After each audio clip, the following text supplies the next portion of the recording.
Beaucoup parlé de souveraineté économique. Or, la dette, vous avez continué à vous endetter auprès de bailleurs internationaux, publics, privés. Est-ce que vous ne regrettez pas, finalement, cette dette que vous avez découverte, cachée? Est-ce que vous ne regrettez pas d'avoir demandé, de ne pas avoir demandé, son annulation pure et simple, mais plutôt d'entrer dans des négociations qui semblent s'enliser? Est-ce que c'est un regret? Vous savez, nous avons fait une option, celle de partir sur une bonne base et non pas de dissimuler des chiffres parce que ça nous aurait rattrapé tôt ou tard et on serait peut-être dans une situation de certains pays, une situation ingérable. Nous avons vu le cas de la dette grecque il y a quelques années. Après, une fois qu'on a révélé les vrais chiffres, il faut gérer.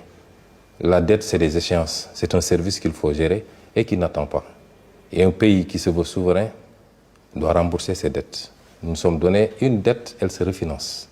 En réalité, dans tous les pays du monde, la dette, elle se refinance, elle se renouvelle. Mais vous auriez pu demander son annulation comme une dette odieuse? Oui, dette odieuse, vous utilisez le terme, je l'ai utilisé une ou deux fois. C'est toute une procédure. Je n'avais pas tous les leviers. Quand je parlais à certaines occasions, je parlais en tant que chef de parti politique qui donne son opinion. N'oubliez pas que j'étais simple Premier ministre. Les pouvoirs du Premier ministre sont extrêmement limités dans ce pays. Vous étiez en désaccord avec le président sur ce sujet? On n'en a jamais discuté. On a toujours été en phase sur la gestion de la dette jusqu'à notre dernière discussion où la question a été soulevée et qu'il m'a confirmé que la ligne n'a pas changé. Nous allons voir ce qui va se passer dans les semaines ou mois à venir. Cette dette, elle est effectivement pour partie odieuse.